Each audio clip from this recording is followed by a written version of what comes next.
परिस्थिती गरिबी श्रीमंतीची नका हो, आचरणाची श्रीमंती असते, आचरणाची. पाय घसरलेल्या कोट्याधीशाला सुद्धा किंमत नसती आणि पाय न घसरू देणाऱ्या भिकाऱ्याला पण किंमत असते. आपल्या संस्कृतीत आचरणाला किंमत आहे, संपत्तीला किंमत. राजकारण असेल, व्यापार असेल, वैद्यकीय क्षेत्र असेल, शैक्षणिक क्षेत्र असेल, गुरुजी आपलं क्षेत्र असेल, आपल्या क्षेत्रामध्ये जातीला विचारित नाही. आपल्या क्षेत्रात किती सोनं घातलंय त्याला विचारित नाहीत.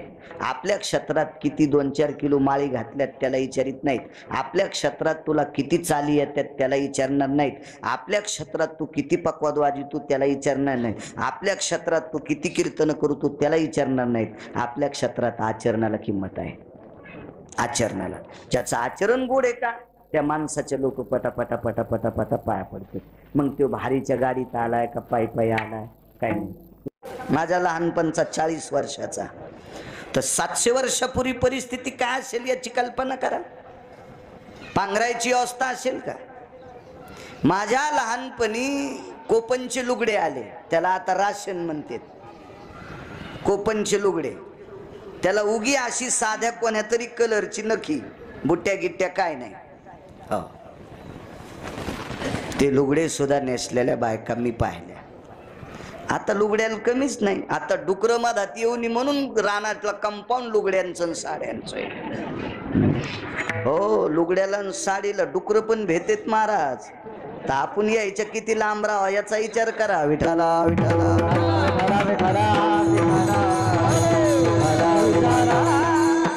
डुकर कुपाट्याला भेट नाही. शेतकरी माणसं आहेत तुम्ही, बिना कुपाटीची वळही लावा. जर 15 दिवसात वळही पालथी नाही केली डुकराने मला बाळू महाराज म्हणू नका. जडची जड वळही, पण साडीला तोंडत लाईत नाही डुकर. टमाट्याला याला त्याला साड्याचं कुंपण करते, लुगड्याचं. गुरुजी तोंडत लाईत नाही, इतके डुकर भेटे. आपण सुद्धा त्याला जगदंबा समजून लांब राहिलं पाहिजे. हो, काय आला गोड. आता काय साड्याचे कासरे पण झाले टिफणीला, म्हणून तर जेवाऱ्याच्या बुडक्या व्हाल्यात. काय बदलला. मी पूर्वीचा काळ सांगतो. वस्त्र कमी होते, अडचणी होत्या, परिस्थित्या नाजूक होत्या. लक्षात असावा, जीनच्या पॅन्टीवाल्यांना घरातला एक माणूस पाहुण्यासोबत जेवायला बसायचा. खालून भाकर असायची, वरून चतकोर चपाती असायची. त्यांवरची खाचीत नाही, खालचीच मोडून भाकर खाची. म्हणजे घरच्या माणसाला चपाती नव्हती, इतकी परिस्थिती नाजूक होती. होता काळ, दुष्काळ होता, नव्हतं तेवढं धनधान्य.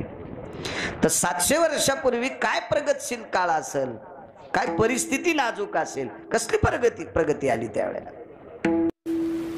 आमची लोक इतकी तुम्हाला टकटक सांगतात. कीर्तनाला फेटा बांधायच्या आधी एक गोळी, फेटा सोडल्यावर एक गोळी, कधी कधी चालू कीर्तनात एखादी घ्यावाच लागती, नाहीत मरतो आमच्यासारखा.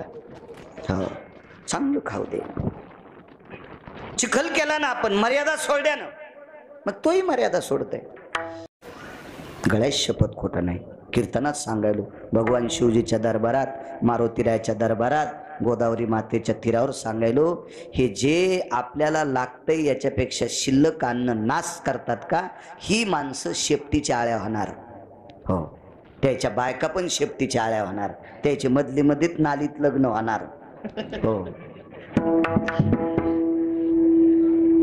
कारण सांगू, 2050 अन्नाचा दुष्काळ आहे.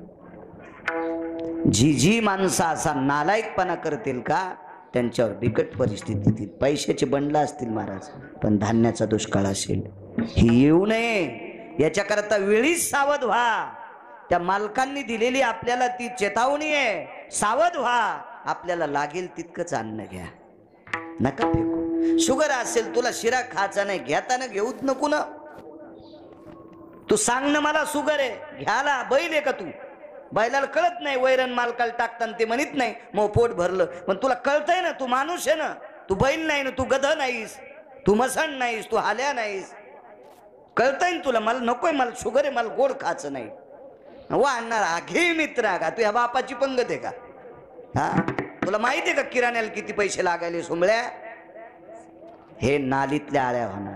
मोठ्यांचं वाक्य सांगतोय, त्यासाठी पुरावे, पण वेळ आपल्याला अपुरावे.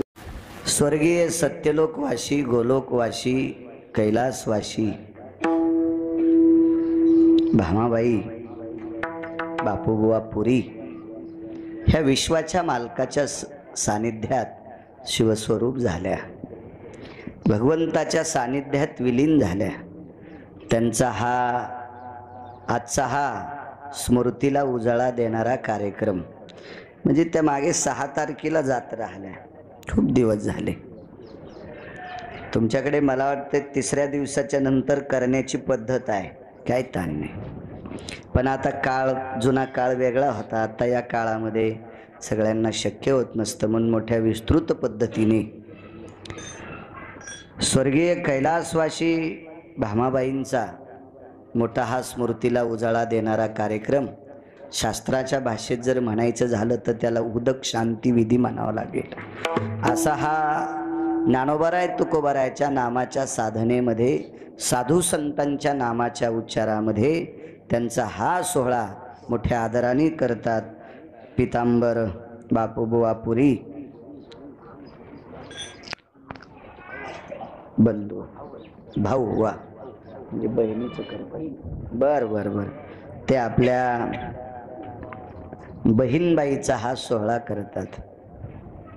वा, त्याबद्दल तर अजून कोटी कोटी धन्यवाद.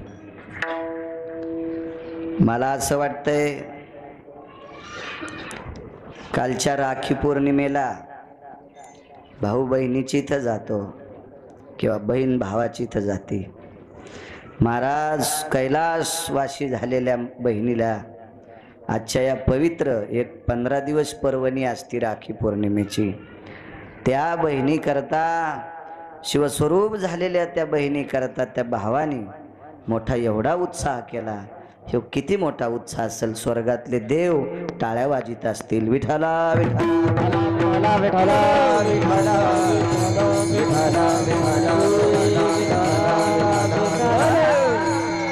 म्हणून पितांबर बुवांना कोटी कोटी धन्यवाद. बोलता बोलता राहिलो. गावात जेवढ्या आडनावाची मंडळी असतील, मला पुरी मंडळ कंपनीनं जरी आमंत्रित केलं असेल बुवा महाराज, पण भानगड अशी आहे, महत्त्वाचा विषय असा आहे की गावाला याच्याकरता धन्यवाद देतोय. एवढी मोठी वास्तू तुम्ही माझ्या मारुतीरायाची आणि भगवान शिवशंकराची केली, त्याबद्दल गावातल्या प्रत्येक व्यक्तीला प्रणाम करतो. पावसाळा असो काही असो, किती मोठी वास्तू आहे. मागे 2 कीर्तनं झाले, त्यावेळेला वरचा सभामंडप नव्हता. मला महाराज म्हणले वरी कीर्तन होणार आहे. मी म्हणलं काय पाऊस नाही, काय नाही, होत राहील. ते म्हणले पाऊस असला तरी होतंय. मी काही विचारलं नाही वरी काय, पण वरी आल्यावर लक्षात आलं खालच्या मंडपात आपल्याला गरमी झाली असती, साऊंड सिस्टीमवाल्याला त्रास झाला असता. महाराज सुरूच तुंतुण्यावानी, वाढेवण रे मी बी. आणि तुम्ही का कमी बोलता का राजे हो, त्याला तुम्हाला बी लय कदरतन ते आहे का नाही, आम्हाला तुम्हाला यायला. म्हणून त्यालाही बिचाऱ्याला आवाज देता येतो, साऊंडवाल्याला, सगळ्या गोष्टी. पुनश्च एकदा गावकऱ्यांना प्रणाम करतो. एवढी मोठी भगवंताच्या पुढे तुम्ही वास्तू केली, अशीच वास्तू इथं एखाद्या आलेल्या व्यक्तीने अंतकरणात ठेवून आपोआपल्या गावात करण्याचा प्रयत्न करा, ही तुम्हाला विनंती करेल. विठ्ठला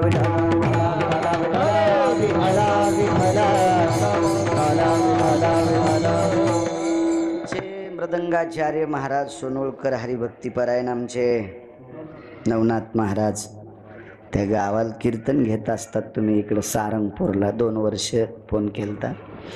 आदरणीय हरिभक्तीपरायण दत्ता महाराज आहेत, आमचे सद्गुरू गुरुजी आहेत.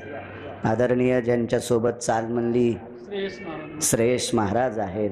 आदरणीय गोड सुरुवात केली ती ओंकार महाराज आहेत. मस्तक माझा पायावरी या वारकरी संतांच्या, विनेकरी असतील, दोन्ही चोपदार असतील, साऊंड सिस्टीमवाले असतील. आमचे बुवा महाराज कुठे कीर्तन सोडत नाहीत. पंढरपुरात पण लांबून तिथं ओंकारनाथ संस्थानला आलते, त्यांनाही धन्यवाद. इथं जेवढी महाराज मंडळी आहेत सर्वांना प्रणाम करतो. स्वागता करता हजर होते आमचे महाराज, त्यांनाही प्रणाम करतो. या पितांबर बुवाच्या घरच्या कार्यक्रमाच्या निमित्ताने आमचे ओंकार महाराज बन आमच्या गावातलीच व्यक्तिमत्व आहे. मी तसं शेलूत राहतो, त्यांचं इथं मला वाटतंय अंत्यविधीला आले त्याच दिवशी फोन आलता फकरू महाराजांकडे, आणि मग त्या दिवशी ही तारीख काल परवाची पाहिजे होती, पण माझी रिकामी नसल्यामुळे मग आजच्या दिवस ठेवला. आणि कालची करता आली असती दुपार, पण राखी पौर्णिमेचा सण असल्यामुळं जिकडं तिकडं प्रत्येकजण व्यापात असतो, म्हणून आजचा दिवस ठरला. मलाही येण्याचा योग आला. कीर्तनं तर रोजही असते, पण त्याचं कारण सांगतो. पवित्र स्थानावर कीर्तन झाल्यावर महाराजाला सुद्धा पुण्य लागते. नाही तर मळ्यानं यानं त्यानं मंगल कार्यालयात गांजा कीर्तन असतेत ना, तिथं कोणाच्या पाया पडू. मंगल कार्यालयात कीर्तन ठुलं तर कोणाचं लग्न असू द्या, दारूच्या शिश्या असतातच. असं म्हणायचं नाही आमच्या समाजात दारू पेत नाहीत. भारतात अशी जातच नाही की त्या जातीत लोक दारू पेत नाहीत. प्रत्येक जातीत लोक दारू पेतेत ना, म्हणून तिथं ते बाटलेलं असतंय. मंदिर पवित्र आहे. भगवान शिवजीचं दर्शन झालं. सर्व ग्रहाचं अधिष्ठान ज्यांच्या पायापाशी त्या मारुतीरायाचं दर्शन झालं. पवित्र गोदावरी माता तर सगळ्याला दिसती. आळशानं जरी जांभळी देऊन इकडं पाहिलं तरी पण त्याचा उद्धार. म्हणजे हे ठिकाणाची ताकद आहे. अशा ठिकाणावर आम्हाला सुद्धा पुण्य प्राप्त होतं. म्हणून पुनश्च ओंकार महाराजांनी यांच्या बन्नी पाहुण्यांच्या वतीनं त्यांनी फोन केला. हजरही आहेत, त्यांनाही धन्यवाद. विठाला विठाला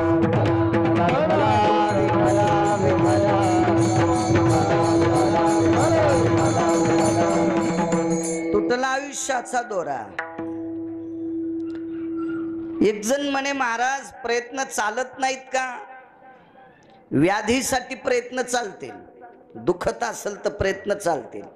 आयुष्यासाठी प्रयत्न आतापर्यंत कोणाचेही सफल झालेले नाहीत. कारण आयुष्य जर शिल्लक नसेल तर डॉक्टर सुद्धा काही करू शकत नाही.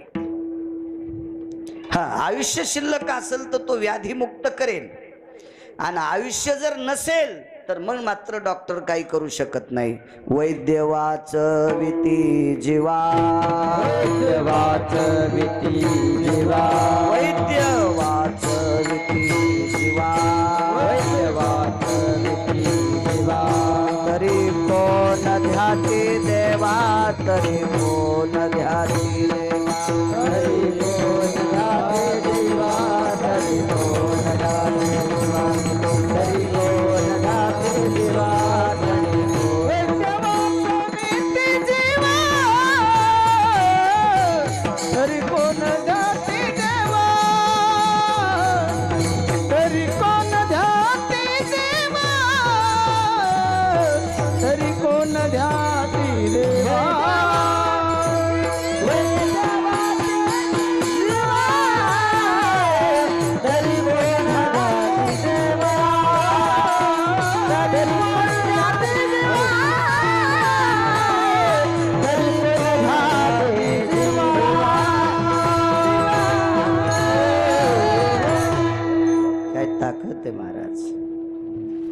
वैद्यानं जर जीवाला वाचिला असतं तर भगवान शिवजीच्या कोणी पाया पडले नसते, मारुतीरायाच्या पाया पडले नसते, पांडुरंगाच्या पाया पडले नसते. जो माणूस औषध देऊन माणसाला मरू देत नाही का, त्याच्याच पाया पडले असते. जय देव जय देव जय वैद्य देवा. वैद्य म्हणजे डॉक्टर. आयुष्य संपल्यावर त्याचं सुद्धा काही चालत नाही. मग आयुष्याची माळ तर तुटणारच आहे. 5-7 लोक सोडून दिले तर प्रत्येकाच्या आयुष्याची माळ तुटते.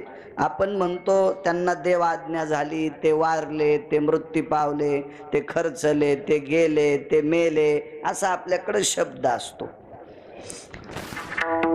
शरीराचं आणि आत्म्याचं कनेक्शन तुटणे, दोघं बाजूबाजूला होणे, याचंच नाव आहे आयुष्याची माळ तुटणे. आयुष्याची माळ तुटली की आत्मा हा बाजूला जात असतो. म्हणजे दिव्याची ज्योत विझत असते, रिकामा भग्न दिवा राहत असतो. या विझलेल्या दिव्याला, या शरीराला प्रेत म्हणतात, मड म्हणतात, प्रेत म्हणतात. मग इंग्रजी वगैरे वगैरे बाकीच्या भाषा काय काय दळतात त्याच्यावरून आपल्याला काय घेणे. पण आपल्याकडं प्रेत शुद्ध भाषा आणि रोजची प्रचलित सर्वसामान्य खेड्यातली भाषा म्हणजे मड. संत वाङ्मयात सुद्धा मड शब्द आलाय. मडे झाकुनिया, मड शब्द संत वाङ्मयात पण आहे. पण प्रेत हा अति थोडा वरचा शास्त्राची भाषा आहे प्रेत. मग एकदा प्रेतात रूपांतर झालं रे झालं आयुष्याची माळ तुटली की प्रेतात रूपांतर होतं, प्रेतात रूपांतर झालं की त्याची माती ठरली. शरीराची होय माती, शरीराची होय माती, शरीराची होय माती, शरीराची होय माती. कोणी सांगाती, कोणी ती सांगाती,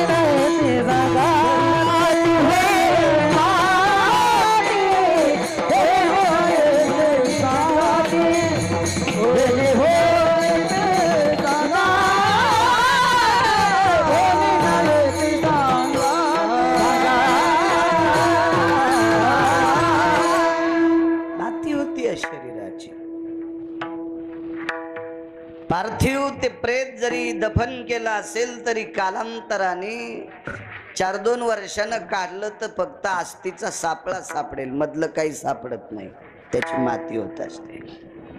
इथं धामुनी नावाचं गाव आहे परळीच्या अलीकडे.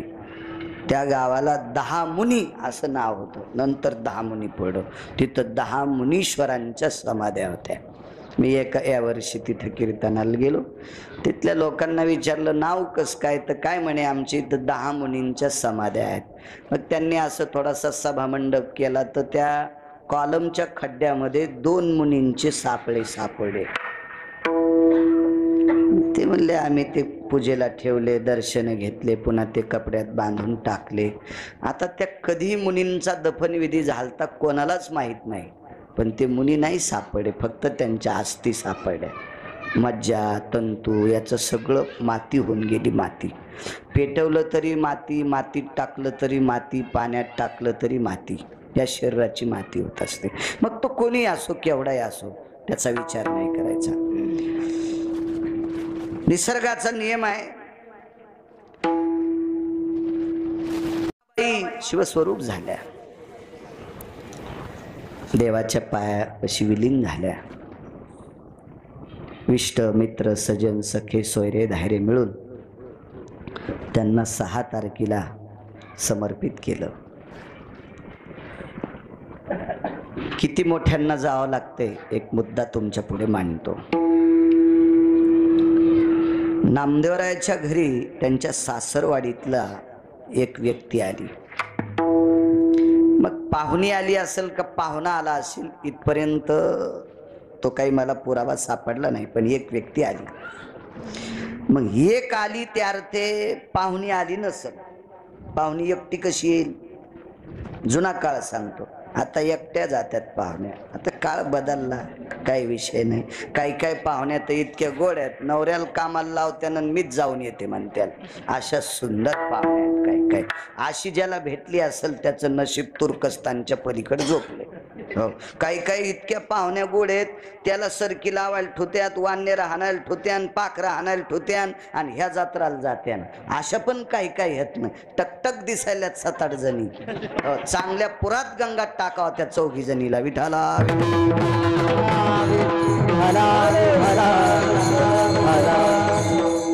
महाराज उठू का नाव घेऊ का त्या 4 जणीचे? पलीकून पण 4 जणी आहेत, पण नको, नाही एवढ्या वेळेस माफ करतो. याच्यानंतर नवऱ्याला त्रास देऊ नका. त्याला वाटत असं नाही मेल्याला खरंच कळत काय. विठाला विठाला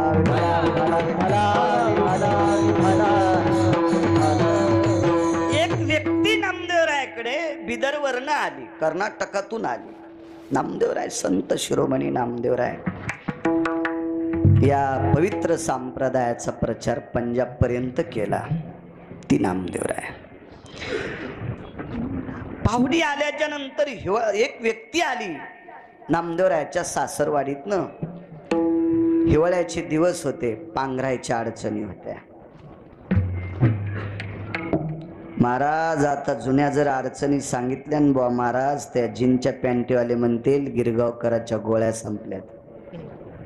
गोळ्या संपल्या म्हणतील हे पागल झालाय, याच्या डोक्याला शॉट द्यायला हॉस्पिटलमध्ये न्या म्हणतील. फक्त जुन्या लोकांना परिस्थिती माहीत. मोठ्यात मोठ्या माणसांकडे सुद्धा आथराय पांघरायला जास्त वस्तू नव्हत्या. आता गोदड औषधाला सापडणं. काय होतं गोदड्याशिवाय?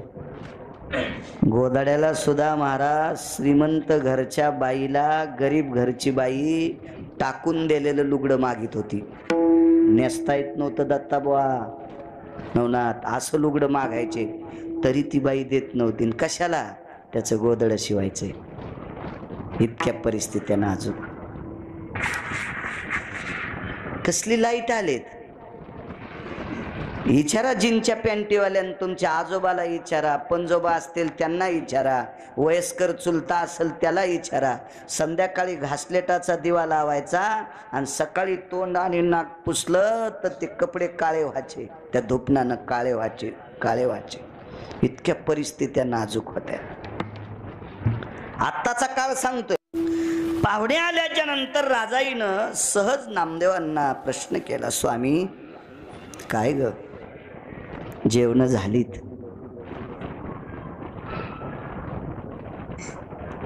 तुम्ही ज्या झोपड्यात झोपता त्या झोपड्यात पाहुणे, त्या घरात, आता ते झोपडं कसं म्हणतील, त्या घरात पाहुणे झोपतील.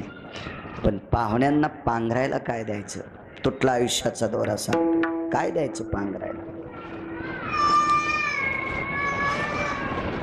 नामदेवरायानं सांगितलं, राजाई माझं पांघरण देऊन टाकतो. राजाईनं सांगितलं, मालक ते पाहुणे तुमचं पांघरून घेऊन तुम्हाला थंडी वाजू देणारे नाहीत, तुमचं नाही देता येणार.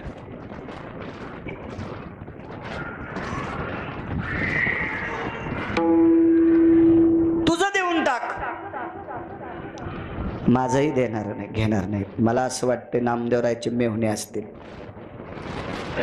बहिणीला थंडी वाजू द्यावा ना आपण पांघरून घ्यावा असा भाऊ कोण असं नाही. मेहुण्याला थंडी वाजू द्यावा ना आपण पांघरून घ्यावा असा मेहुणा असतो का? नाही. मग दामू शेट्टीचं पांघरायला घेणार नाहीत, गोनाबाईचं घेणार नाहीत, लाडाईचं घेणार नाहीत, यसाईचं घेणार नाहीत, साखराईचं घेणार नाहीत. काय काय असतील घरातल्या लोकांचे. सगळ्यांच्या एका कोपऱ्यात बसून भांडे घासता घासता एक माऊली ऐकत होती. ते लेकरं ज्याचे असतील त्यानं थांबवा ना, दटू गिटू नका. कारण दटवायला जमणं जास्त लेकरायला. कारण आपले देव कमी पडल्यावर पार सायला निपस्तोर बोकडे कापायलेत लेकरं होण्यासाठी.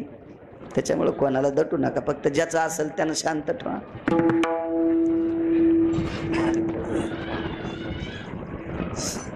भांडे घासता घासता एक माऊली ऐकत होती. गंगाखेड निवासी साध्वी जनाबाई होत्या. आपल्या मालकिनीचा भाऊ आलाय.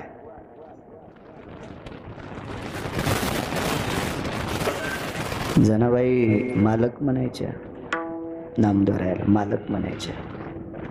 नौकराचा मालक मालकच असतो ना. मग जनाबाई मालक का म्हणत होत्या? त्या नामदेव स्वतःला नामदेवरायाची दासी समजित होत्या. दासी नामयाची म्हणून या मालक म्हणायची. राजाबाईला मालकीनबाई म्हणायच्या, गोनाबाईला आईसाहेब म्हणायच्या, दामू शेट्टीला बाबा म्हणायच्या. भांडी घासली, पालथी घातली, ज्या ज्या ठिकाणी ठेवतात तिथं ठेवली, अंथरणं टाकल्या गेली. आणि जनाबाई ज्या झोपड्यात राहत होत्या त्या झोपड्यात देवघर होतं. लाकूड असं टांगलेलं, कशाची दोरी होती हो त्या काळात. एक सांगतोय जिनच्या पॅन्टीवाल्यांना, माझ्या लहानपणी एखाद्याची जोडणी जर चालू असेल माळवत, तर कडीत ठोकायचा खिळा जर वाकला ना आणि तो जोडणी करणाऱ्यानं जर बाजूला टाकला तर तो खिळा चांगला माणूस घरी नेत होता. तो ठोकून त्याला तेलाची कॅन, कपडे अडकवायला कशाला. इतकं दुर्भिक्ष होतं, इतकं दुर्भिक्ष. आता स्लॅबचं घर केल्यावर तर 20 किलो तर ते मिस्त्री खिळे फेकून देते. संध्याकाळ दुपारा ठोकणं, दुसऱ्या दिवशी उपसून फेकून देणं. ते का पुन्हा वापरीत का ते खिळे? काळ सुधारित आला.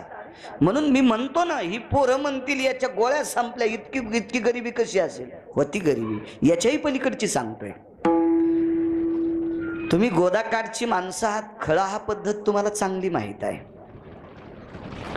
ज्वारीचं खळं जर करायचं असेल तर आधी जमीन उकरायची, पाणी टाकायची, बैलाच्या पायानं खुरवतायचे, पुन्हा पाणी टाकायचे, भुसकट टाकायचे, थापटवायची जमीन, मधात मेढ रवायची आणि मग ते काय मळण धरायचे. आता ते हे म्हणतील हे डोकं खराब झालंय, आता ज्वारी काढायचीच गरज नाही, सरळच घातलं कडबं जिकडं तिकडं जाईल, पण धान्य डायरेक्ट आडतीच जाईल, पोत भरायचं काम नाही. काळ आला तुमचा, नशिबाना, तुम्ही त्याबद्दल दुमत नाही. तर शक्यतो मळणीच्या बैलाला मुंगशे असतात, पण आधा कदा एखाद्या बैलानी शेवटच्या टप्प्यातल्या धोड कणसाची ज्वारी खाल्ली तर काम करणारे गडी होते का, गडी, खळं जरी ताब्यात असलं तर उपरण्यात छटाकभर मदन नेता येत नव्हतं, पसाभर मदन. बैल जर शेण टाकीत असेल तर धोड ज्वारी खाल्ल्यावर बैलाला पचत नसती, ती शेणातून पडत असती, तर ते शेण धरीत होते, शेण, ते शेण धुवाचं आणि मग त्याच्यातल्या ज्वारीच्या कण्या खायच्या. ही परिस्थिती होती, ही परिस्थिती. विचारा विचारा, 70, 80, 90 वर्षाच्या बुजुर्ग आजोबाला, पंजोबाला, चुलत्याला, काक्यांना, मामांना विचारा, काय काळ होता तुमच्या काळातला. 700 वर्षापूर्वी काय काळ असेल.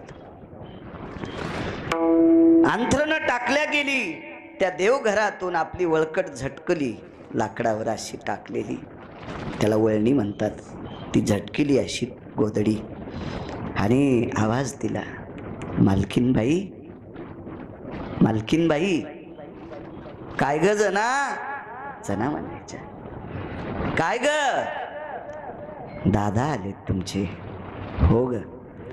मग हाच पांघरायला हे वाकळ देऊन टाका.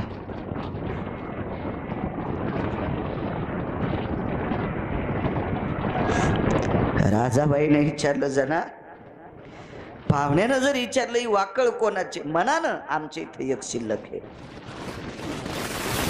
तुम्ही जर म्हणताल आमच्या नौकरनीची आहे तरी पाहुणे पांघरणार नाहीत, आमच्या मोलकर्णीची आहे तरी पांघरणार नाहीत, म्हणा आमच्या इथं शिल्लक होती. ती वाकळ राजाईच्या भावानं पांघरली. महाराज ते नशीबवान होतो. कधी कधी जनाबाईच्या वाकळीची घडी पंढरपुरातला मालक करत होता, आणि ज्या वाकळीला पंढरपुरातल्या मालकाचे हात लागले ती त्याला पांघरायला भेटली, ते पण किती नशीबवान असो. टाकली अंग, कडाक्याची थंडी होती. ही पण सांगतो तुम्हाला, थंडी किती होती ही पण जुन्या लोकांनाच विचारा, मला थोडं थोडं कळतंय. एवढी होट उलायची महाराज, इतकी होट उलायची, व्यासनेल नाही, स्नो नाही, काय नाही, कसल्या प्रकारचं त्याला लावायचं काहीच नव्हतं. ज्या बाईला कुंकू आहे त्या बाईला मेन मागत होते, मेन, आणि ते मेन असं बोटाला घ्यायचं आणि चुलीपाशी असं बोट धरायचं, पातळ झालं की हटावून फिरवायचं, मेन लाईत होते, मेन. कधी कधी बोलताना सुद्धा रक्त यायचं, इतकं होट उलायचे, कामं करावं लागायचे, मातुड्या त्याच्यात शेंदडासारखी पाय व्हायची, इतकी थंडी होती, इतकी थंडी. त्या थंडीमध्ये एकट्याच जनाबाई झोपल्या. रात्रीचे 1-1:30 वाजला. 9:30, 10 वाजता पंढरपुरातल्या मालकाची शेज आरती झाली. आता स्वामी सुखे निद्रा करा गोपाळा, आपुला आले मनोरथ जातो आपुल्या स्थळा. शेज आरती झाली, भगवान झोपलेले. देवाला काय व्यवस्था असलो, मखमली कपडे, नरम बिछाना, सगळं वैभव मालकाचं पंढरीत. त्याच्यामुळे आपलं वैभव आहे, तो का नाही वैभवात असायचा. रात्री 1 वाजता उठले तर देव उठायच्या अगोदर विटेवरच्या मालकिनीनं देवाकडे पाहिलं होतं, तर अंगावरचा कपडा असा थरथर थरथर थरथर करू लागला. अंथरुणाला स्पर्श केला. स्वामी, मालक. भगवान खडबडून उठले. काय? अहो, ज्या वेळेला पांडव लाक्षाग्रहात पेटून दिले त्यावेळेला तुमच्या अंगाला रात्री घाम आलता, तुम्ही सुदर्शन फेकलं, चक्र फेकून ती धरणी फोडली, तुमच्या अंगाला घाम आलेला मी पाहिला.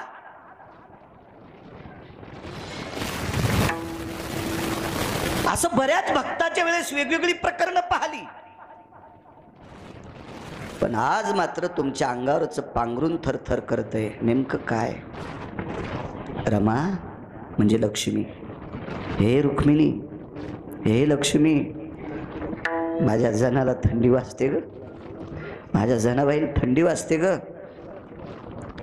अरे, तिला वाजलेली थंडी मला सहन होत नाही. त्याचं नाव देव आहे, त्याचं नाव देव. काय करता मालक? काही नाही, मी जाऊन येतो. माझ्या अंगावरची मखमली शाल काशीतले मालक येईपर्यंत मी जनाबाईच्या अंगावर टाकतो, कारण काशीतले मालक सकाळी यायचे. त्रिशूळ डमरू घेऊन याला गिरजेचा कांत, तोपर्यंत मी जनाबाईच्या अंगावर ही शाल नेऊन टाकतो. भगवान गेले दामोशीटीच्या घरी. देवघरातल्या झोपड्यात प्रवेश केल्याबरोबर महाराज त्या जनाबाई होत्या. जनाबाई होत्या. भारतीय संस्कृतीतल्या सदाचारी पुण्यशील स्त्रीचे लक्षण काही 5-10 लक्षण येतात.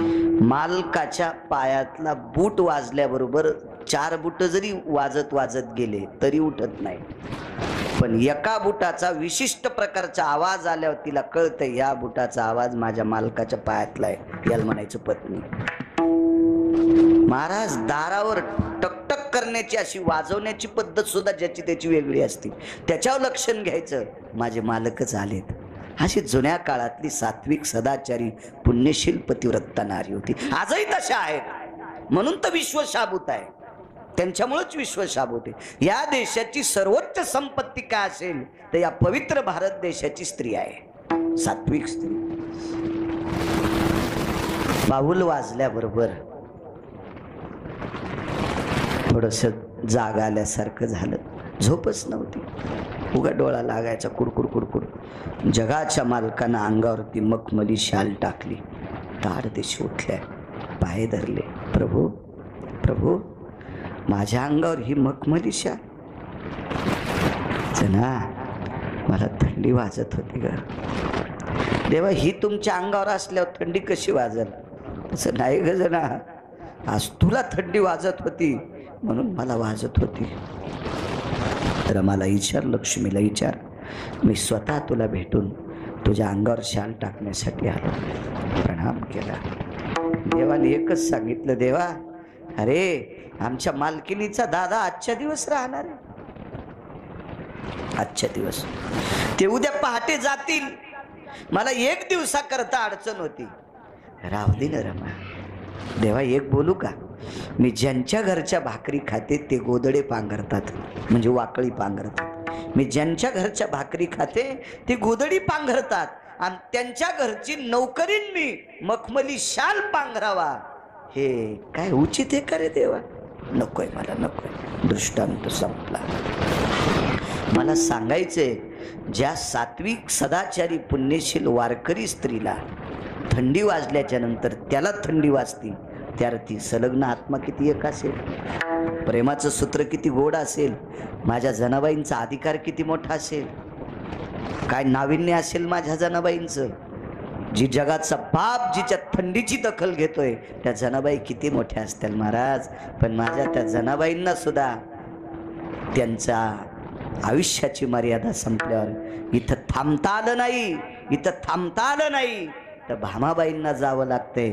काय नवलाची गोष्ट. म्हणून मालक पहिल्या कडव्यात तुटला आयुष्याचा दोरा,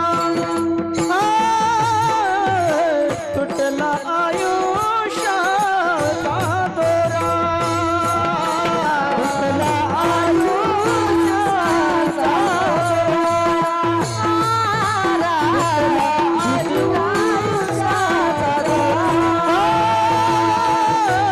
तुटला आयुष्याचा दोरा.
नाही थांबता आलं, भामाबाई नाही जावं लागलं.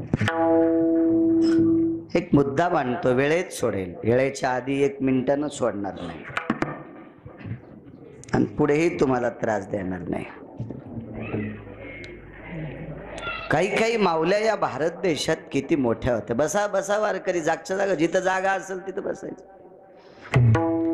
सात्विक सदाचारी पुण्यशील माऊल्या या भारत देशात जन्माला आल्या. बसा बसा, अहो नंतर दर्शन घ्या. विठला विठला विठला विठला विठला.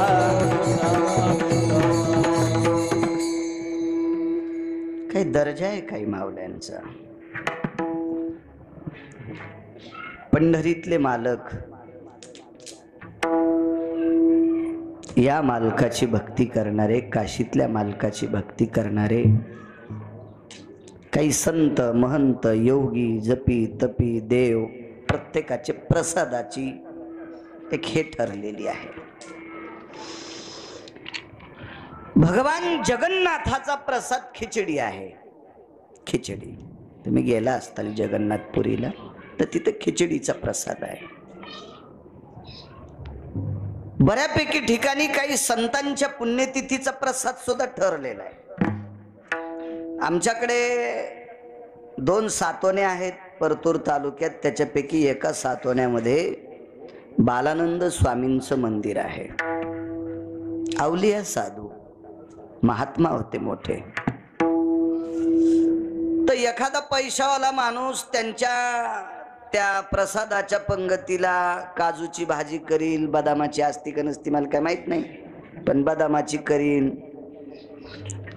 काय काय एखाद्या वेळेस कशा कुठल्या कुठे पनीर करीन, कशाची करील, काय करायची ती करील, पण नाही तिथं भाजी गाजराचीच. तो प्रसाद आहे महाराजांचा. प्रसाद आहे. तिथं गाजरांची भाजी असते. इकडे जालना रामनगर पशी एक महात्मा होऊन गेले. त्या महात्म्यांचा प्रसाद उमराच्या दोड्या. कवळी कवळी उमरा येतात त्यावेळेला, आणि त्यावेळेला त्यांचा तो सोहळा असतो. काळ्या मसाल्याची उमराच्या दोड्याची भाजी. तो प्रसाद आहे त्यांचा. प्रसाद आहे तो प्रसाद. आमच्याकडे मंठ्याच्या जवळ मंगरुळ नावाचं गाव आहे. तिथे सद्गुरू बोडखे बाबांचं अधिष्ठान. नावच महाराजांचं बोडखे बाबा. अवलिया संत. काय टोकाला गेलेली लोक. प्रसाद ज्याचा त्याचा वेगळा. महाराजांचं टोक किती, अधिकार किती त्यांचा. ते एके दिवशी त्या मंगरुळच्या पलीकडे एक शिव, तिकून एक हातवन नावाचं गाव, मधात एक ओढा वाहतो, आणि त्या ओढ्याच्या कडेला काही पोरं शेळ्या चारत होते. शेळ्या. आणि शेळ्या चारता चारता असाच हिवाळ्याचा दिवस होता, म्हणजे पावसाळ्याच्या पुढचा, पण पाणी जास्त असायचं ना. दिपाळीपर्यंत बऱ्यापैकी ओढ्याला पाणी असायचं. माणसातही चांगलं वागण्याचं पाणी होतं ना, म्हणून जमिनीवर पाणी थांबत होतं. आपल्यातलं चांगलेपणाचं पाणी आटलं म्हणून आपल्याला दिवाळीला पण बकेटच न्यावं लागतं बैलाला पाणी पाजायला. आता तुम्ही समुद्राच्या कडीचे गोदामातेच्या तीरावरले तुमचा बागद्यार सोडून आमचं सांगतोय पिकल बळडी तर कडी घोडी, नाही तर उदो आंबाबाईची पडडी. तुमचं कसं आहे, मोठा वाडा पोकळवासा वारा जाई भासा भासा. तुमची गोष्ट वेगळी आहे. ओढ्याला मासे धरले त्या पोरांनी. गुराखी पोरं होते. शेळ्या मेंढ्या सांभाळणारे, जनावर सांभाळणारे गोरगिर गुराखी होते. म्हणजे शक्यतो माळकरी नसावे. ते माळकरी कशाला मासे धरतील. मासे धरले, काड्या जमा केल्या, अग्नी पेटीला, त्याच्यात मासे भाजले, आणि पोरायनी पुढचा काय कार्यक्रम करायचा ते मी कशाला सांगू श्रावणात तुम्हाला. तितक्यात महाराज गेले. पोरं म्हणले महाराज करा जेवण. कसले महाराज. महाराजांनी पोरांनी धरलेल्या 7-8 माश्या भाजलेल्या तोंडात टाकल्या. आता पोरं म्हणजे शिमग्याचा हुरेव. पंचक्रोशी सगळी महाराजांच्या पाया पडणार. पाया पडणार सगळी लोक. पोरं गावात म्हणले काय पाया पडता येईना, आमच्या सोबत माश्या खाल्ल्या. यायच्या कशाला पाया पडतात. मासे खाल्ले आणि आमच्या सोबत भाजलेले. गावातले सात्विक सदाचारी लोक काय बोलतात म्हणले, मूर्ख आहेत तुम्ही, महाराज मासे कशी खातील, काय वेळे आहेत का तुम्ही? ते म्हणले मी एकटा येडा असेल विचारा नाही 7-8 जण आहे,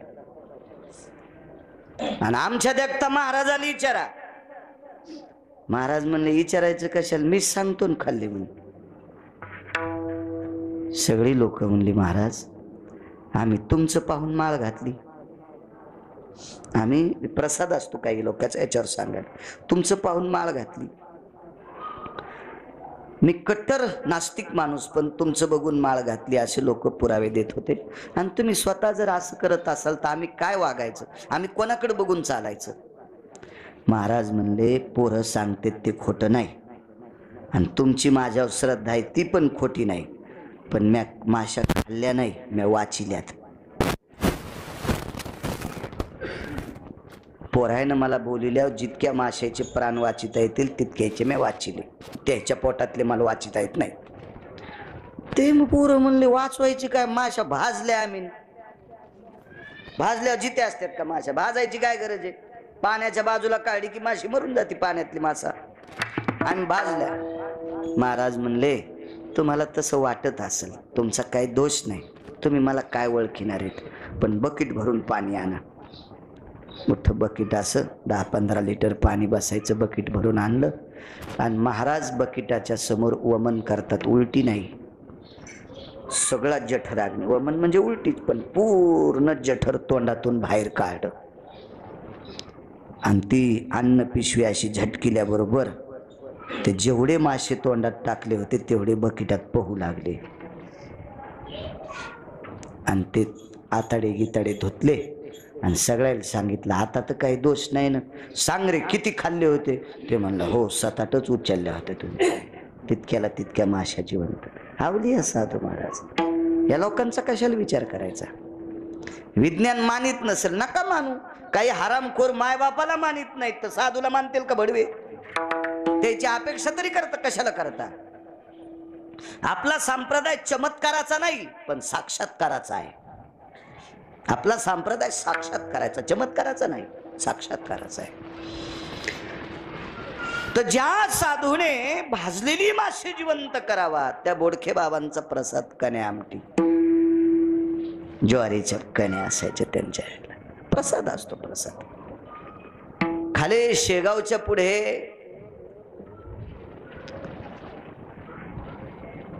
एक गाव आहे, मला नाव आठवण, पूज्य श्री पाचपोर बाबांमुळे तिथे कीर्तनाला जाण्याचा योग आलता. तिथे देवाच्या प्रसादासाठी एक मोठा रोडगा करतात. कुंटल, 2 कुंटल, 3 कुंटल, 4 कुंटल गव्हाचं पीठ असतं. ते पीठ पाणी, गावरान तूप टाकून तिंबायचं. त्याच्यामध्ये 5-50 किलो काजू टाकायचे, बदाम टाकायचे, काय काय असे वस्तू महाग असतात ना वाटते. आपण नाव ऐकले, चित्रात पाहिले पदार्थ असतात म्हणून ते त्याच्यात टाकायचे.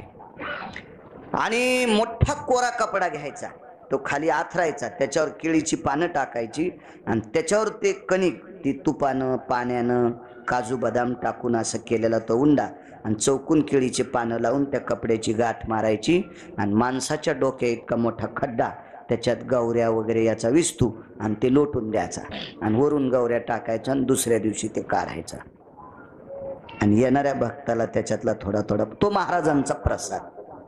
मला सांगायचं आहे की असा जगन्नाथ प्रभूंचा प्रसाद आहे खिचडी. खिचडीचा प्रसाद आहे जगन्नाथ प्रभूंचा. आणि मग त्या खिचडीचा प्रसाद जगन्नाथ प्रभूंचा, एवढा अधिकारी राजा, त्या जगन्नाथपुरीतला राजा, त्याच्या घरी ती खिचडी व्हायची. त्या खिचडीसाठी पात्र सुद्धा सोन्याचं, खिचडी वाढायला ताट सोन्याचं, खिचडी शिजवायला पात्र सोन्याचं, त्याला हलवायला चमचा, उलथणे, पळी हे सुद्धा सोन्याचं. राजा होता ना तो, राजा होता. गुरुजी सांगायचे म्हणे प्रसादाच्या पुढे जे नगारा वाजत होता का, नगारा, त्या नगाऱ्याची टिपरी सुद्धा सोन्याची होती. जगन्नाथ प्रभूंचं ते देवाचं वैभव काय, अहो तुम्ही सांगताल तितकं थोडं. त्याचं वैभव काय आपल्याला वाखाणता येतं का? तो जगाचा बाप आहे. अहो त्याच्या कृपेनं आपण इतक्या आनंदात आहेत. त्याची कृपा झाल्यावर बंगला, त्याची कृपा झाल्यावर गाडी, त्याची कृपा झाल्यावर सगळ्या गोष्टी, त्याची कृपा झाल्यावर चांगले कपडे, त्याची अवकृपा झाली की लागलाच हात पसरायला. मग त्याच्या कृपेने विश्व हलतंय. ते दत्तभाऊ सामान्य असेल का? सोन्याची टिपरी नगरा वाजायला. आणि सोहळ्यातला सगळा कार्यक्रम तुटला आयुष्याचा दोरा सांगतोय. सोहळं होतं, शिस्त. सोहळं म्हणजे शुद्धता. आपल्याकडे काय व्हायचं, सणाच्या दिवशी पुरण असायचं, त्या दिवशी पोर व्हायला. आता पुरण तर दुर्मिळ गोष्ट होती हो, महिन्याला भेटायची. आता गोड खाईनत माणसं, जास्त झाल्यावर तसंच असतं. तसं असतं ते, खूप आहे ना. सणाची अशी आतुरता असायची. पंचमी कोणीकडे झाली कळच न. पोळा आल्याच्या नंतर ज्याच्याकडे बैला असायची तो भारदस्त शेतकरी असायचा. तर काही काही लोकांचा असा भाव असायचा की मला ते पोळ्याला जेवायला सांगतात, असं प्रेम असायचं. आता श्रीमंताला खाऊ देईन, गरीबाला खाऊ देईन, फक्त गोड गोळ्या खाऊ द्यायला. पसापसा झोपताना गोळ्या, झोपेतून उठल्यावर गोळ्या, झोपायच्या आधी गोळ्या, हे पसापसाच.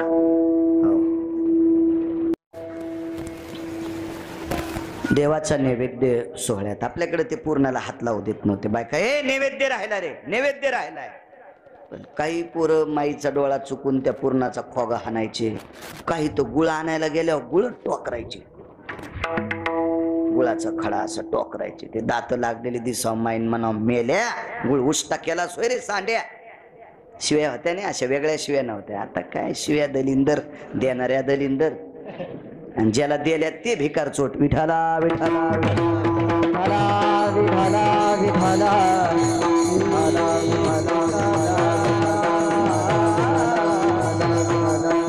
महाराज परिस्थिती नाजूक होती, पण माणसांची पावलं जमिनीवर होते, पावलं जमिनीवर होते. भजून खायची माणसं, त्याच्यावर श्रद्धा ठेवून अन्नाला एक प्राणातली गोड गोष्ट समजून ती खायची. आता मोठ्या मोठ्या लग्नानं चेंडू फेकल्यासारखे मोठमोठाले लाडू बुंदीचे फेकून द्यायले, कवटावानी गुलाबजामुन लाडू. ही माणसं पुढच्या जन्मात खराब नालीतल्या आळ्या होणार. कीर्तन सोडायचे. विठाला विठाला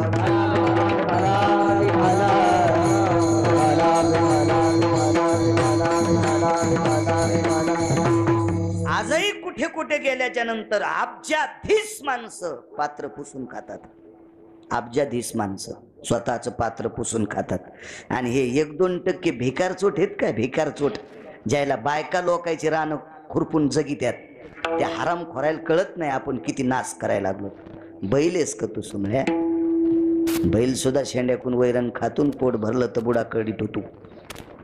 हा, गुलाबजाम उठवणं म्हणजे शेंड्याकडची ठेवणं आहे ना. बुंदीचा लाडू फेकून देणं म्हणजे कणीस फेकून देणं ना. किती मूर्खपणा आहे. ह्या काही गोष्टी कीर्तनकारानं सांगायच्यात, ह्या भागवतकारानं सांगायच्यात, ह्या कोणी आपल्याला शिकवायच्यात. आपल्या मनाला कळावं आपण किती गोड व्हावं.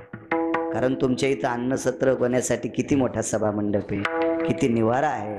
म्हणून नाश होता कामा नये, नाही नाचलं पाहिजे. आठवा आपल्या बापदाद्यांचे दिवस. पंक्तीतला उरलेला भात जर घरी आला तर वाळून दुसऱ्या दिवशी कांदा चिरून, आणि नाही खाता आला तो वाळीत होते भात, वाळीत होते भात. फार परिस्थित्या काढल्या. जीनच्या पॅन्टीवाले म्हणते याला वाटतं का आमच्यावर हे दिवस माझ्याच्याने येत नाहीत, आणि तुमच्या नालायकपणानं थांबत नाहीत. हे बी लक्षात ठेवा. मी शाप दिल्यानं येत नाहीत, इतकी ताकद आहे का माझ्यात? ते येणार नाहीत. माझ्या शापानं तुमचं चांगलंही होणार नाही आणि तुमचं वाईटही होणार नाही. तुमचं चांगलं व्हावा याच्याकरता तुम्हाला चांगलं वागावं लागेल. विठाला विठाला विठाला विठाला.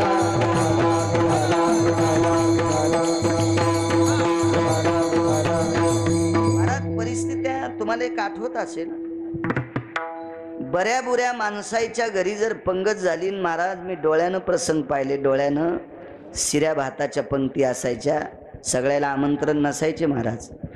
तर पात्रावर शिऱ्याची वडी उरल्याच्या नंतर ती पात्रासगट वडी फेकून देत होते. तर जिथं पात्र टाकतात का तिथं कुत्रे जमा होत होते. आणि पुन्हा एक वाक्य सांगतोय की एका बाजूनं कुत्रे पात्र वडीत होते आणि एका बाजूनं गरीब माणसं पात्रावरल्या वड्या येचित होते. हे डोळ्यानं पाहिले, डोळ्यानं. तुम्ही पाहणारी माणसं बरेच असतात, फक्त जिनच्या पॅन्टीवाल्याला माहीत नसेल. माणसं उष्ट जमा करीत होते, कोरकोर चपात्या जमा करीत होते. ही परिस्थिती लक्षात घ्या, डोळ्यानं पाहिलेली लोक आहेत. म्हणून अन्नावर मात नसती, माजुरेपणा नसला पाहिजे. एक सोपी वाक्य सांगू का? पूर्वीच्या काळात म्हणायचे, गरिबी आल्यावर लाजू नये, श्रीमंती आल्यावर माजू नये. कुकर पालथ करते तो सकाळी खिचडीचं, कुकरची कुकर पालथ करतील. ह्या पुढच्या जन्मामध्ये वटवाघुळी होत्याल, यांना खिचडी खाता येणार नाही, ह्या यांची विष्ठा खात्याल. वटवाघुळ कशी उलटी टांगती का नाही? तमाम येती विष्ठा भक्षंती लयो त्रिपाद सर्वान. वटवाघुळी स्त्रिया 3 वेळेला स्वतःची विष्ठा खाते वटवाघुळी. का? याचे 2-4 कारणे आहेत. त्याच्यापैकी अन्नाची नासाडी करणं एक काम आहे. विठाला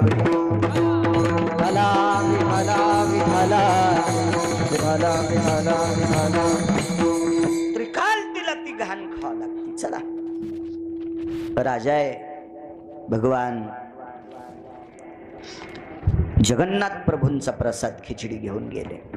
टेकलं पात्र, त्याच्यावर तुळशीचं पान ठेवलं, पाणी फिरवलं, नमस्कार केला. धर्मसिद्धांत असा सांगतो, आता मधी काही पांचटायला काही गोष्टी आवडत नाहीत, त्या आपण नाही डोकं लावायचं.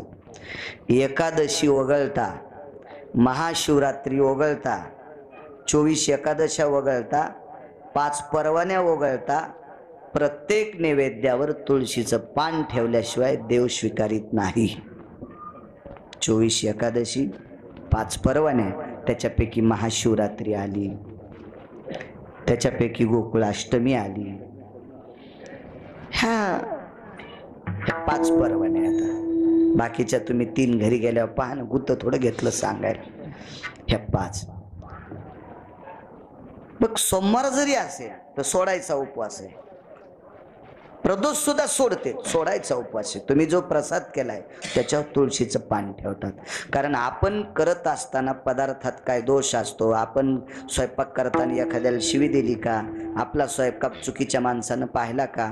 आपल्या स्वयंपाकात आलेलं द्रव्य चोरीचं आहे का? आपण कमवलेली संपत्ती चुकीची आहे का? याच्यापासून केलेल्या प्रसादातला दोष संपवायची ताकद तुळशीच्या पानात आहे. एवढी मोठी ताकद. मग ते तुळशीचं पान त्या खिचडीवर ठेवलं. महाराज, तुळशीच्या पानाचं महत्व आपल्यातल्या काही भंगिऱ्यांना कळालं नसेल, नाही कळू द्या, पण कोरोनाच्या काळात मुसलमानाला पण कळालं. आमची इथे एक बुबू येत होती, जुनी बाई आहे, मुसलमानाची म्हातारी जुनी बाई. ती बारीक सारीक गरीबाची बाई आहे, चांगली कामं करते, डाळी करून देती, घरच्या रानातल्या डाळी. हो, ज्याचा संध्याकाळचा ठिकाणा नाही ते बायकोल म्हणतो, काय टरकालाची डाळ खातो, फाटका खाऊ फाटका. तो फाटका खाऊ खाऊ डॉक्टरचा फाटका खातोस तू. आपलं खाय ना सोबळ्या. टरकालाच्या डाळी सत्व असतं, आपल्या घरच्या तुरीच्या डाळी कांडून केल्या सत्व असतं. पण ह्याही टिकल्यावाल्या म्हणतात, बाई कोण बसलं ते दळीत, कोण बसलं भरडीत, कोण बसलं काही नकून भरडू. हप्त्याला दवाखान्यात जात जाय, तो हा चुलताचे डॉक्टर फुकट तपासायला. विठाला विठाला विठाला विठाला विठाला विठाला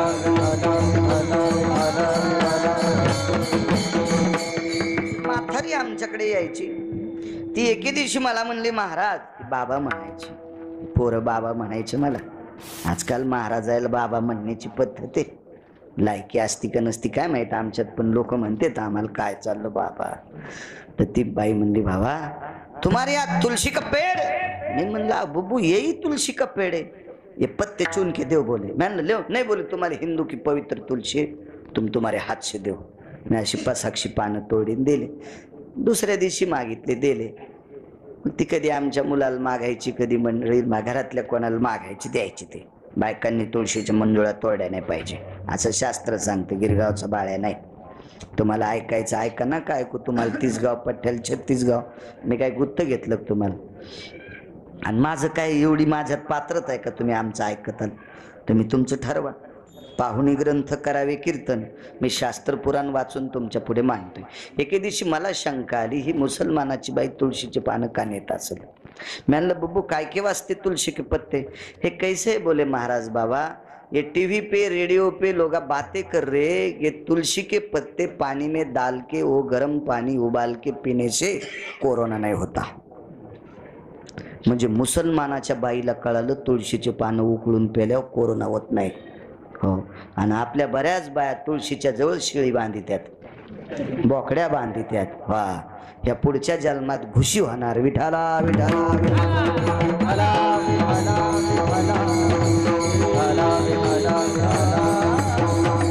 शास्त्र पुराण वेद तुळशीसाठी काय बोलेल हे काय गिरगावकर सांगणार आहे. विज्ञान सुद्धा सांगते 24 तास ऑक्सिजन देणारा जर तरू कोण असेल तर ते तुळशी आहे. 24 तास ऑक्सिजन आपल्या ती तुळशी आहे. त्या तुळशीचं पान खिचडीवर ठेवलं आणि मग आता तिथं राजा म्हणल्यावर मोठमोठाले ब्राह्मण विद्वान लोक होते. ते जेवणाचा मंत्र म्हणला, पाणी फिरिलं, मग सगळं ते मुख प्रक्षालनम हस्त प्रक्षालनम वगैरे असे ते मंत्र 27 वर्षापूर्वी मला येत होते. आताही पाठ आहेत पण आता ते करीत नाही मी. आणि मग ते सगळं आटपल्याच्या नंतर पाहिलं आणि मग घ्या देवा म्हणायच्या अगोदर राजानं पाहिलं तर देवाच्या तोंडाला 2-3 खिचडीचे कण चिटकलेले होते. पुजाऱ्याला सांगितलं, का रे तुला कळत नाही का? देवाला काल जेव घातलं ना अजून तोंड पुसलं नाहीस? मालक, काल जेव घातल्यावर कालच तोंड पुसलं. आज सकाळी मी देवाला स्नान घातलंय, देवाला कपडे घातले आणि स्नान घातल्यावर कण कशी राहतील भाताचे? मग हे चिटकले कस काय? पुजाऱ्यानं सांगितलं, राजे महाराज, मला शिक्षा द्यायची असेल तर मी स्वीकारण्यासाठी तयार आहे, मला नोकरीहून काढून टाकायचं असेल तरी मी तयार आहे, पण हे कणक कसे लागले मला सांगता येणार नाही. शहानिशा झाली, राजाच्या कानावर वारता गेली. गावाच्या कडेला राहणारी एक गरीब म्हातारी ती देवाला खिचडी खाऊ घालती. तुटला आयुष्याचा दोरा सांगतो, ती खिचडी खाऊ घालती. राजाच्या कानावर वारता गेली की ती म्हातारी, बघा किती पवित्र बायका आहे त्या भारत देशात, किती पवित्र मावल्या. आता या भारत देशाची पवित्र संपत्ती किती मोठी आहे या देशाची स्त्री. आणि मग राजानं विचारपूस केल्याच्या नंतर भालदार चोपदार मंत्री महामंत्री सुमंत्री सोन्याची पालखी घेऊन पाठीलं. ती म्हातारी घेऊन या. म्हातारी म्हणली, मी सामान्य बाई सोन्याच्या पालखीत कशी बसू? मी लोकांच्या रानात मजुरी करते, चलत येते. राजवाड्यात आल्याबरोबर तिनं राजवाड्याच्या बाहेर चप्पल काढून ठेवली. जुनी माणसं दर्जन वागत होती ना, चप्पल काढून ठेवली. वाकत वाकत गेल्याबरोबर राजाला प्रणाम केला. राजाच्या पत्नीनं बसायला मला जशी घोंगडी टाकली अशी बसायला टाकली. बसली बाई. राजाने विचारलं, माय तुझ्या हातची खिचडी जगन्नाथ प्रभू? मला कळतंय तसं खातोय म्हणले.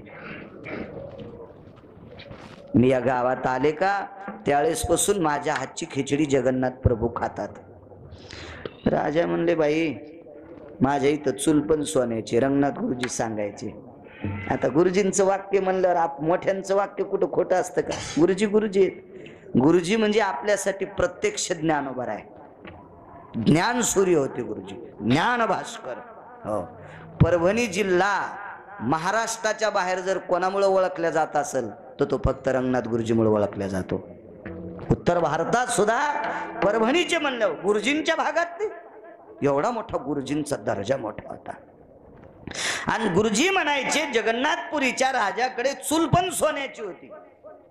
आता लाकडं सोन्याची कशी असते ते जळायचे नाही महाराज. सोन्याची चूल, सोन्याचं पातेलं, सोन्याचा चमचा, सोन्याचं उलथणं, सोन्याची कडची, सोन्याचं ताट देवाला. नगाऱ्याची टिपरे सुद्धा सोन्याचे. काय वैभव. आणि मग त्या बाईला सांगितलं, बाई आम्ही देवाच्या तोंडाला खिचडी लावतो, फक्त देवाला गावरान तुपातली खिचडी. तू इथं गावरान? ती म्हणली, गावरान तूप नुसतं मी ऐकले, मी अजून पाहिलं नाही. लोणी? ती म्हणली, लोणी यष्टीव नाव पाहिलं. म्हणता ते सकाराम बाबाची लोणी, यष्टीव नाव पाहिलंय, लोणी मला काय पाहायला भेटलं नाही. मग बाई तू इथं लोणी नाही, तूप नाही, काय नाही, मग तू खिचडी कशी खाईन? ती म्हणली, तोंडाने खातो दे. ती बाई का सामान्य आहे का महाराज? अहो उत्तम भाऊ म्हणून उकळीकर होते, एक साधी व्यक्ती. ते अशा गोदावरीच्या पात्राच्या जवळ जर कीर्तनाला आले ना तर ते लवकर यायचे, आंघोळ करायचे, काय टावेल नाही काय नाही, पटका धुवायचे, वाळू घालायचे, जे उपरनं गुंडाळायचे, धोतर वाळू घालायचे, शर्ट बनेल वाळू घालायचे. ते येडवाकडं हाडकलं की लगेच याचे इना घ्यायला सुरू. गाथामुख होत होत, गाथामुख होत होत. पण अशी टोकाला गेलेली महाराज सुद्धा त्यांच्या पाया पडायचे. का? आचरणाचं सूत्र होतं. आपल्या शास्त्रात आचरणाला किंमत आहे, देखाव्याला किंमत नाही. तू इथून गणगुळी लावून इकून पाठीवर वघळ येऊ देतोस का ते सांगूच नको. असे वघळे लय पाहिलेत. विठाला विठाला विठाला विठाला विठाला विठाला विठाला विठाला विठाला विठाला. महाराज राजाची तर सोन्याची पात्र असेल, ही झोपड्यात राहणारी बाई होती पण आचरणशील होती ना. देव खिचडी खातोय म्हणजे सामान्य बाई असेल का महाराज? राजाच्या पत्नीनं, प्रधानाच्या पत्नीनं, याच्यातल्या काही लोक आहेत. आता कोणी राजाच्या जवळ एक अर्ध टचके टुचके मारणारा माणूस असतो. ते म्हणले मग कर ना खिचडी. ती म्हणली तुमच्या इथं सोन्याची चूल, सोन्याचं पातेलं सगळे, पण तुमच्या इथं तांदूळ भारीचे, गावरान तुपातली फोडणी आहे, पण तुमची खिचडी देव खात नाही. काहून हो? म्हणजे कशामुळं?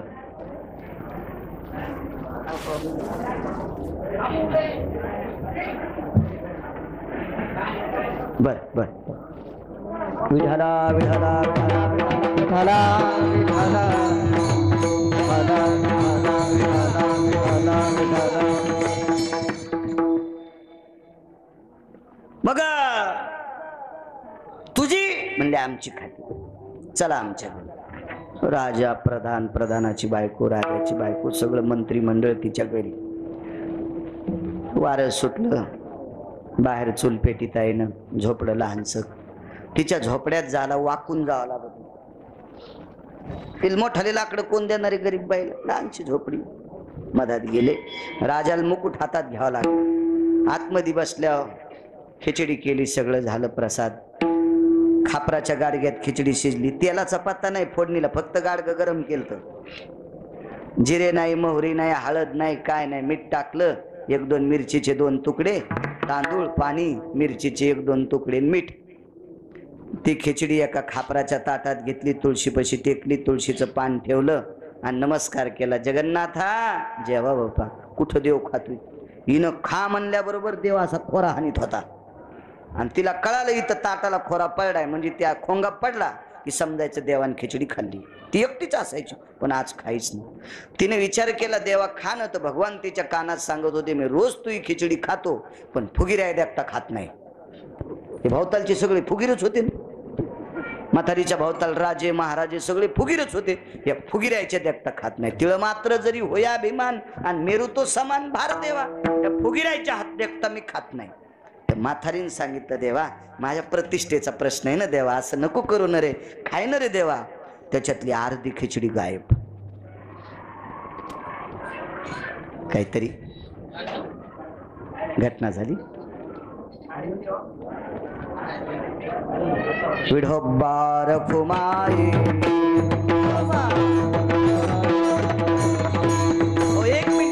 एक मिनिट बायका थोडस खाली बसा.